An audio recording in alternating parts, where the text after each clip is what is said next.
प्रिय साथियों नमस्कार। हमारे YouTube चैनल में आपका स्वागत है। भारत में इन दिनों धर्मांतरण को लेकर बहुत उठापटक एवं शोर शराबा चल रहा है। धर्मांतरण के मुद्दे को केंद्र में रखकर हम एक वीडियो सीरीज आपकी सेवा में प्रस्तुत कर रहे हैं।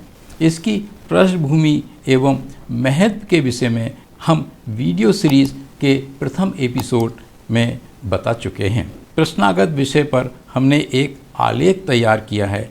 चूँकि आलेख पूर्णतः तकनीकी स्वरूप का है, अतः हम इसे पढ़कर आपकी सेवा में प्रस्तुत करते हैं। श्रृंखला का दूसरा एपिसोड इस प्रकार से है। इस आलेख का शीर्षक है धर्मांतरण क्या, क्यों और किस लिए। धर्मांतरण के मुद्दे का स्वरूप पिछले एपिसोड में जैसा कि हमने कहा है कि जब धर्मांतरण के मुद्दे पर हम एक बुद्धिजीवी बहस करना चाहते हैं, एक इंटेलेक्चुअल डिबेट करना चाहते हैं, तो इस बहस को पूर्ण व व्यापक बनाने के लिए निम्नलिखित शीर्षक शामिल किए जा सकते हैं। हिंदू धर्म क्या है और क्या हिंदू धर्म को एक धर्म एज ए रिलीजन की मान्यता है। तकनीकी और शास्त्रीय रूप से वास्तव में धर्म परिवर्तन क्या है। Technically and academically what is a conversion. किसका धर्मांतरण, धर्मांतरण कैसा, धर्मांतरण क्यों, धर्मांतरण पूर्ण कब माना जाए, हिंदू कहलाने की हानियाँ, हिंदू न कहलाने के लाभ इत्यादि उपशीर्षक पर हम आगे आपकी सेवा में चर्चा करेंगे।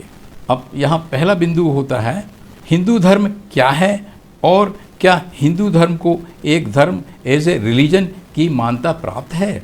यहाँ पुनः इन प्रश्नों का निम्न दो उप शीर्षकों में वर्णन किया जा सकता है। पहला शीर्षक हिंदू क्या और कौन। सामाजिक प्रसंग सोशोलॉजिकल कंटेक्स्ट में देखा जाए तो इतिहास में हम पाते हैं कि वे लोग जो आजकल हिंदू नाम से जाने जाते हैं, उन्हें हिंदू कहना एक अत्यंत ही भ्रामक और आश्चर्यचकित कर देने वाली बात है। फिर भी इस कथन में दुर्भाग्य से अनेक कड़वी सच्चाइयाँ छिपी हैं। हम यह भी कह सकते हैं कि एक धार्मिक संज्ञा या उपाधि की हैसियत से भारत में कहीं भी कोई हिंदू नहीं है।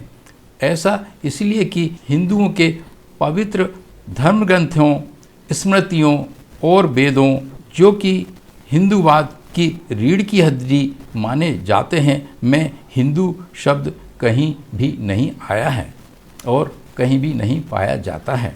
सारे पवित्र धर्म ग्रंथ वैदिक धर्म, आर्य धर्म और सनातन धर्म की बात कहते हैं। मात्र आधुनिक काल में लिखे गए संस्कृत ग्रंथ मेरु मंत्र में वर्णन आया है कि हीन दुष्याति इति हिंदू, अर्थात हिंदू शब्द का शाब्दिक अर्थ है ऐसे व्यक्ति जो नीच लोगों से घृणा करते हों, अर्थात ऐसे लोग जो नीच व्यक्ति या नीच कर्म का तिरस्कार करते हों। अतएव यह समझा जाएगा कि छुआछूत, अनटचेबिलिटी हिंदू धर्म की मुख्य विचारधारा और सिद्धांत है। मेरु मंत्र नामक ग्रंथ की व्याख्या के अनुसार हिंदू वो है जो नीच लोगों, वर्तमान में शूद्र कहे जाने वाले लोग से घृणा करता है। अतः इसका तात्पर्य ये हुआ कि शूद्र लोग हिंदू नहीं कहला सकते क्योंकि वे नीच समझे जाते हैं। हिंदू विधि डॉक्टर R.R. मोर के द्वारा लिखी गई पुस्तक है। इसका ये संदर्भ ग्रंथ है। हिंदू शब्द की उत्पत्ति ईसा के बाद 7वीं शताब्दी के आसपास हुई और यह एक फारसी शब्द है।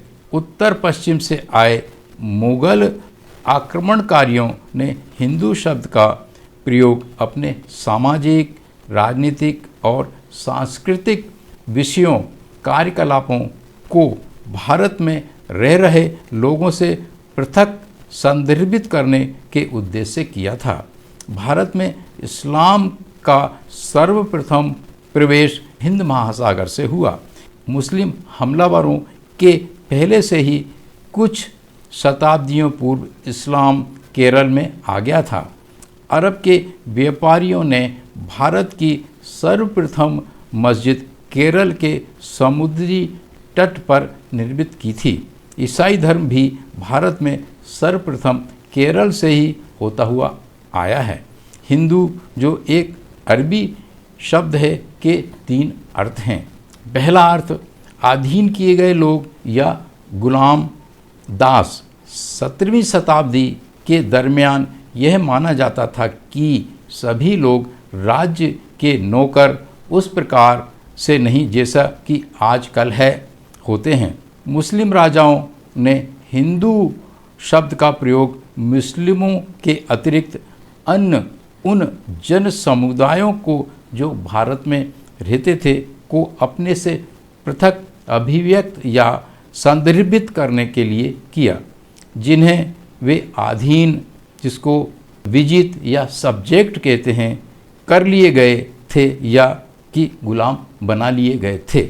उच्च जातियों का कहना है कि मुस्लिमों ने हिंदूज शब्द का प्रयोग सिंधूज अर्थात सिंधियों, वे लोग जो सिंधु घाटी के पास रहते थे, को संबोधित करने के लिए किया, क्योंकि अरबी भाषा में सिंधु शब्द को उच्चारित करने के लिए एस वर्ण लेटर नहीं है और सा के स्वर के स्थान पर हा एच स्वर का प्रयोग किया गया। इस प्रकार हिंदूज का अर्थ ये भी हुआ कि वे लोग जो सिंध में निवास करते हैं।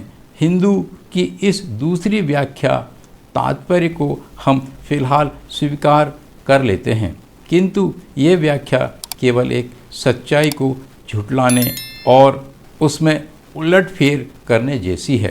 तथ्य यह है कि मुस्लिम हमलावरों ने इस देश को हिंद कहकर संबोधित किया। हिंद शब्द को ग्रीक भाषा में इंडीज शब्द से उत्पन्न हुआ है।